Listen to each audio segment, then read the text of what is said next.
সুপ্রিয় দেশবাসী ভাই ও বোনেরা, আমি গুন্ডার গুন্ডা ওয়ান পিস দুলাল। আমি সবাইকে জানাই আমার সালাম।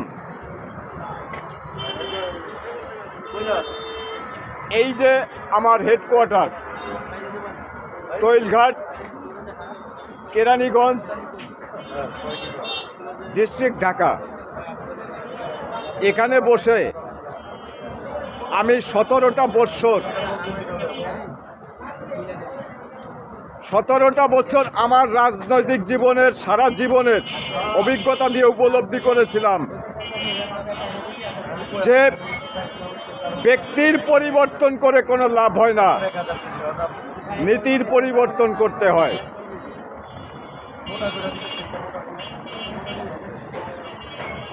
জনগণের ভালো থাকার স্বপ্ন দেখিয়ে যারাই ক্ষমতায় এসেছে তারাই জনগণের উপর দুঃশাসন চালিয়েছে এবং একদিন না একদিন জনরোষে পড়ে তাদের বিদায় নিতে হয়েছে। শেখ হাসিনারও হয়েছে সেই অবস্থা। কিন্তু আমি গুন্ডার গুন্ডা ওয়ান পিস দুলাল, আমি এ বাংলাদেশে বঙ্গবন্ধুর একজন সৈনিক, যার জীবনে, আগেও বলেছি এখনো বলি, যার জীবনে কোনোদিন চোর, ডাকাত, গুন্ডা, বদমাইশ, দুর্নীতিবাজ, সন্ত্রাসী কোনো কিছু দরকার হয় নাই। দরকার হয়েছিল জনগণের ভালোবাসার।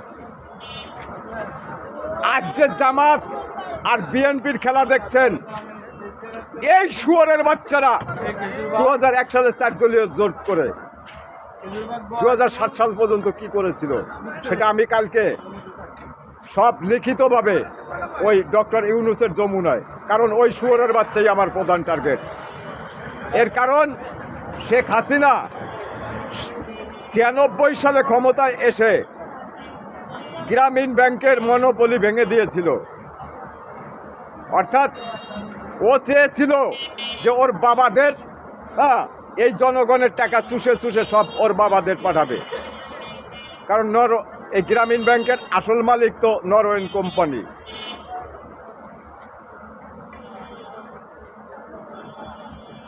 তখন শেখ হাসিনা এই দেশে মনোপলি ভেঙে বাংলা লিংক, ওয়ারিদ, এখন যত কিছু দেখছেন সব কিছু এনেছিল। এই শুয়োরের বাচ্চার ক্ষোভটা তখন থেকেই শেখ হাসিনার উপরে। এই শুয়োরের বাচ্চার ক্ষোভ তখন থেকেই শেখ হাসিনার উপরে।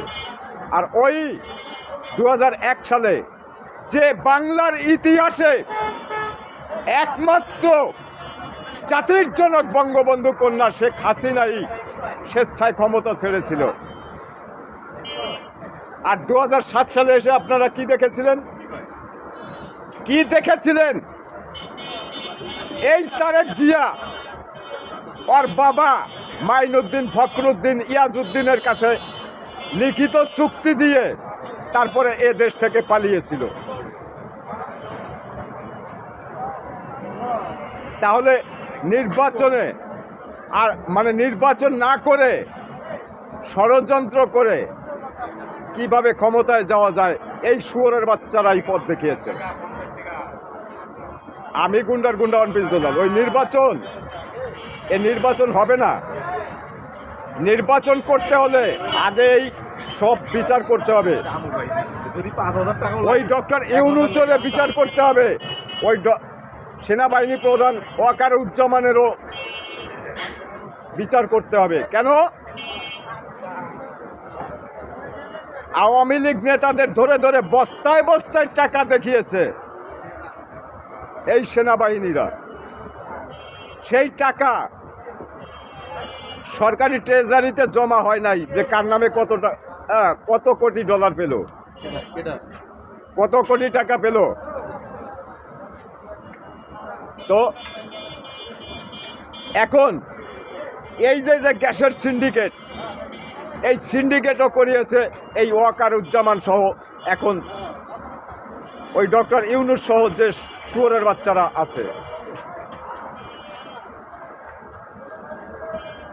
বিদ্যুৎ শেখ হাসিনা বেসরকারিভাবে, যদি তাদের মানে রাষ্ট্রীয় টাকা যদি লুটপাটও করে তারা এ পর্যন্ত খেয়ে থাকে, কিন্তু সেগুলি কেন বন্ধ করা হলো? কেন সেগুলি রাষ্ট্রীয়করণ করা হলো না? ওই সেই আদানি গ্রুপ যার সাথে শেখ হাসিনা চুক্তি করে দেশে বিদ্যুৎ এনেছিল, তখন কত সমালোচনা এই শুয়োরের বাচ্চারা করেছিল। আর এই শুয়োরের বাচ্চারা এসে আমাদের বেসরকারি মানে ইউনিটগুলি সব বন্ধ করে দিয়ে ওর বাবাদের কাছ থেকে গোপনে এটা তদন্ত করে দেখুন, ভালো করে তদন্ত করলে সব বেরিয়ে আসবে যে আদানি কোম্পানি এই শুয়োরের বাচ্চাদের লক্ষ লক্ষ কোটি টাকা দিয়েছে। ভাইয়েরা আমার, বোনেরা আমার, আগামীকাল আমি যাব। আমার জন্য আপনারা দোয়া করবেন। যদি আপনাদের সুখে শান্তির জন্য এ পর্যন্ত কাজ করে থাকি, যদি কাজ করে থাকি, তাহলে আপনারা আমার জন্য দোয়া করবেন। আর আমি সব সময় একটাই কাজ করি, আমি গুন্ডার গুন্ডা ওয়ান পিস দুলাল, একটা কাজই করি, আমি জনগণের কথা শুনি আর সেভাবে কাজ করি। আর যেখানে ধরি সেখানে পরিষ্কার করে ছাড়ি। আমার গুন্ডামি হলো কলম দিয়ে, আমার গুন্ডামি কলম। এই যে সামাজিক যোগাযোগ মাধ্যম, এটাও কিন্তু কলম, এটাও কলম, ডিজিটাল কলম, অর্থাৎ হাত দিয়ে লিখতে হয় আর মুখ দিয়ে। তো কলমের গুন্ডামি কত বড় আমি এখানকার অনেক ছেলেদেরও শিখিয়েছি। বিপ্লবী কমিউনিস্ট পার্টি করার জন্য ছাত্র ইউনিয়নের কেন্দ্রীয় নেতারা এখানে এসে গোপনে মিটিং করেছে। আমি সে সমস্ত মিটিংয়ে থেকে আমার সেই সমস্ত ভাই যারা এখানে আছে, এখন ব্যবসা বাণিজ্য করে সুখ শান্তিতে আছে, আমার কথায় তারা ওই বিপ্লবী কমিউনিস্ট পার্টিতে যোগ দেয় নাই। আমার ইতিহাস জানতে হলে ওই তারেক জিয়া কেন, ওই সব শালার এখানে আসতে হবে, ওই ডাক্তার শফিক সহ, মানে জামাতে ইসলামের এই শুয়োরের বাচ্চার বাপদাদা কী ছিল স্বাধীনতার পরে? কারণ স্বাধীনতার পরে এই দেশে কয়জন মধ্যবিত্ত ছিল? কোটিপতির কথা বাদই দিলাম, মধ্যবিত্ত ফ্যামিলি ছিল কয়টা? তো ও শুয়োরের বাচ্চা আজকে 4-5টা ব্যাংকের মালিক হলো কীভাবে?